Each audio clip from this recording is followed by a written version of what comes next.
のくちばしで私の唇を奪ってみろ。どうすかこれ。若すぎでしょ。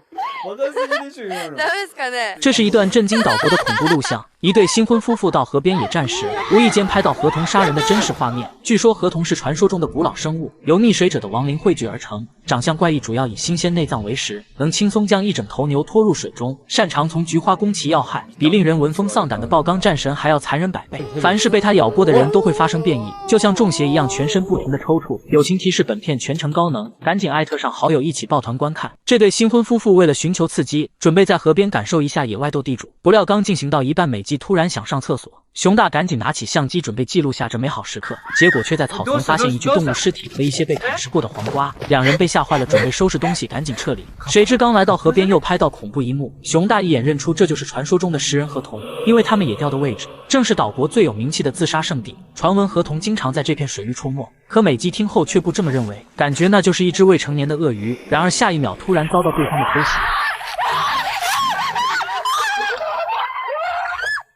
为了查出真相，两人第一时间找到灵异3人组。由于在上一部佐藤被幽灵袭击后一直处于昏迷状态，现在只剩下女助理和摄影小哥。为了验证视频的真实性，女助理决定到事发地一探究竟。可当他们赶到后，却什么也没发现。就在众人一脸疑惑时，女助理在地上发现一个诡异符号，其形状怪异，周围缠满藤蔓，很明显是人为造成的。虽然搞不懂符号的真正含义，但总感觉和某种邪恶的咒术有关。熊大怀疑是河童干的，结果被女助理一票否定，因为来之前他做过调查。虽然河童杀人如麻，但他的智力极低，不可能摆出这么复杂的图案。就在这时，一股恶臭味扑面而来，几人循着气味一路搜寻，无意间在地上发现一个巨型脚印，长度足足有36厘米，脚趾是3根锋利的爪子，而且压痕很深，看样子是个重量级怪兽。这让熊大更加确定这就是河童所为。而且从脚印来看还不止一只，结果又被女友当场否定。他认为所谓的河童就是老人编出来专门吓唬小孩的故事，主要起到防溺水的作用。接连2次受挫，熊大内心很是不爽，决定带他们继续寻找更有力的线索。很快几人来到一片田地，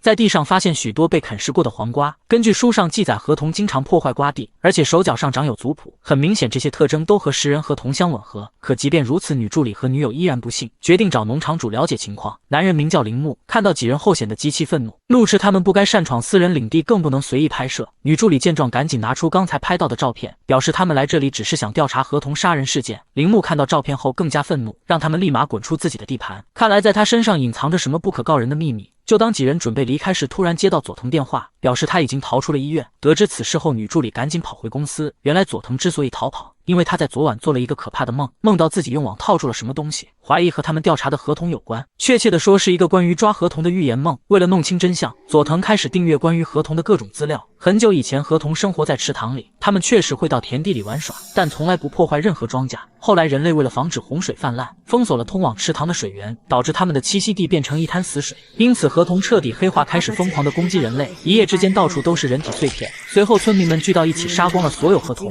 甚至挖光了他们的眼睛，手段极其残忍。随着时间的推移，河童的骸骨虽然消失了，但那股怨气却永远挥之不去。从那以后，一旦有人到那里游泳，就会被冤魂彻底吞噬。为了了解真相，佐藤开始采访附近的村民。据小伙表示，有一次和朋友到那里游泳时，刚一下水就差点被活活淹死，仿佛被什么东西抓住，拼命向下拉扯。朋友见状赶紧上前施救，这才帮他逃过一劫。遗憾的是，朋友却被对方拽入水底，变成一具血淋淋的尸体。当救援队打捞上来后，发现所有内脏已经被啃食殆尽。为了避免引起社会恐慌，警方将其定性为意外事故。但近年来发生在这片水域的溺亡事件还在持续增长。为了帮村民消除恐惧，助理带着佐藤再次来到了铃木家。刚开始铃木和之前一样，依然对河童的事闭口不谈，直到助理给看了之前拍摄的诡异视频后，终于说出了真相。原来6年前他的女儿就是被河童所杀，至今都没有找到尸体。发现女儿失踪后，他第一时间选择了报警，结果却被警方当成了第一嫌疑人。虽然没从他身上查到任何作案证据，但老婆还是选择离开了他。现在村民还怀疑是他杀死了女儿，因此他恨不得立马抓住河童，将他们碎尸万段。佐藤听后邀请他加入调查小组，一起抓捕河童，为自己沉冤昭雪。可铃木听后瞬间暴怒，认为他们的出发点不一样。他抓河童是为了信念，为了给女儿报仇，而佐藤他们是为了流量和金钱。佐藤见状立马拿出前2期抓捕裂口女和震撼幽灵的视频，表示自己玩的就是真实，感兴趣的朋友可以去主页查看。当天晚上，熊大又给他发来一段视频，这是一段不可思议的恐怖录像。新婚夫妇为了寻求刺激，凌晨12点到野外寻欢，用黄瓜作为诱饵吸引河童的注意。就在两人聊得不亦乐乎时，河里突然有了动静。美姬发现河童已经上钩，赶紧上前拖拽，结果却被对方一把拽进水里。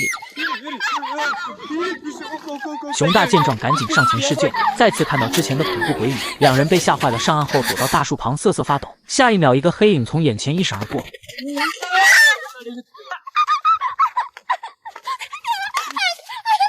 紧接着，一个伏地魔出现在身后，一把抓住美姬的小腿。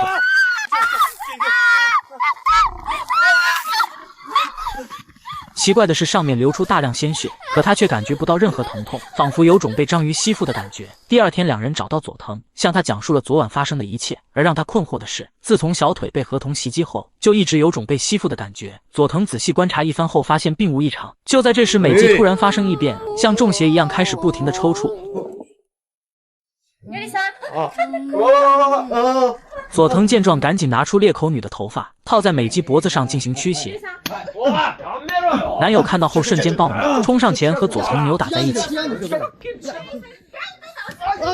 摄影师见状，固定好机位，赶紧上前制止，并向男友解释道：“这是一件充满诅咒的法器，在前2部已经帮很多人驱邪成功，除了脸有点疼之外，没有任何副作用。”果然，在女助理的帮助下，美姬很快恢复神智，就连腿上的吸附感也完全消失。下一秒，桌上的法器突然抽搐起来。佐藤认为这是裂口女和河童正在斗法，没什么大惊小怪。想起美姬抽搐时所说的话，佐藤感觉这仿佛是河童在召唤他们。为了尽快抓到河童，佐藤带几人来到湖边，在地上制作好陷阱等河童自投罗网。结果一直等到晚上也不见河童现身。就在几人准备放弃时，周围突然传来异响。奇怪的是，声音并不是从水里发出来的，更像是有什么东西在树上来回穿梭。下一秒，突然向女助理发起进攻，拖着她在地上快速滑行。好在紧急时刻铃木及时出现，将女助理成功救下。与此同时，佐藤这边也遭到河童袭击。很快，铃木带着女助理赶了回来，看到佐藤团队的诚意后，决定和他们一起抓捕河童。自从女儿溺亡后，铃木就自学了各种驱魔咒语。他认为河童是阴阳道的式神，只能用法术与其对抗，但最主要的是，必须有2个愿意用生命冒险的人一起合作。可这些年遇到的人一波比一波怂。之前女助理看到的符号，就是他对抗河童时所用的护身符。来到河边后，铃木立即开坛做法，将自己的黑狗血滴在木偶上，在池塘周围形成一道结界，只留下一个缺口可以逃离池塘。接下来他们只要在这里布好陷阱，就可以将所有河童一网打尽，然后像传说中一样挖出他们的眼睛。为了确保万无一失，佐藤再次拿出裂口女的头发，结果却遭到铃木的强烈反对，因为多种法术混合到一起会产生魔抗，不仅帮不上忙，还会影响到他的施法效果。傍晚时分，铃木在河边布下法阵，用5芒星引河童上岸，然后在佐藤身上画满符咒，站在法阵中央。这样不仅可以激发佐藤的能力，还能削弱河童的法术。一切准备就绪后，铃木念出一段阴阳咒，没过多久，河童果然现身在水面上，不停游荡，发出阵阵惨叫，让人不寒而栗。下一秒，迅速向佐藤发起进攻。这下铃木彻底慌了。正常情况下，佐藤站在法阵中央不可能遭到袭击，除非河童背后藏着更大的。就在他一脸疑惑时，佐藤从裤裆里薅出裂口女的头发，原来是他吞噬了自己的法术。佐藤发现这破法阵没啥卵用，决定用物理驱魔对河童进行降维打击。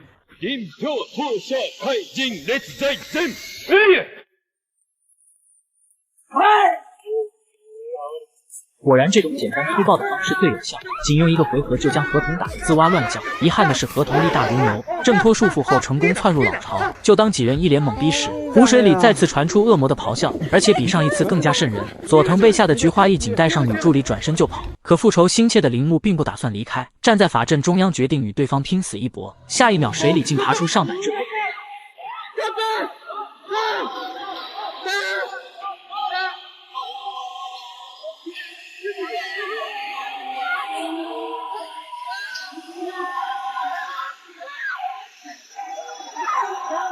此时佐藤已经带着女助理跑出数百米，没过多久，铃木竟奇迹般的出现在身后，身上遍体鳞伤，精神也出现了问题。佐藤见状，直接将其送到精神病院进行治疗。几个月后，女助理接到熊大的电话，说自己的老婆和铃木鬼混在了一起。在好奇心的驱使下，几人再次来到铃木家，发现2人如同行尸走肉一般，目光呆滞，而且美姬还怀了对方的孩子。无论他们说什么，根本听不进去，自顾自地向着房间走去。下一秒，竟看到此生难忘的一幕：地板上到处堆满了残肢断臂，而更恐怖的是，铃木的手掌已经完全进化成脚蹼，露出一脸凶神恶煞的眼神。看来用不了多久，他将变成令人闻风丧胆的食人河豚。几个月后，人魔结合体。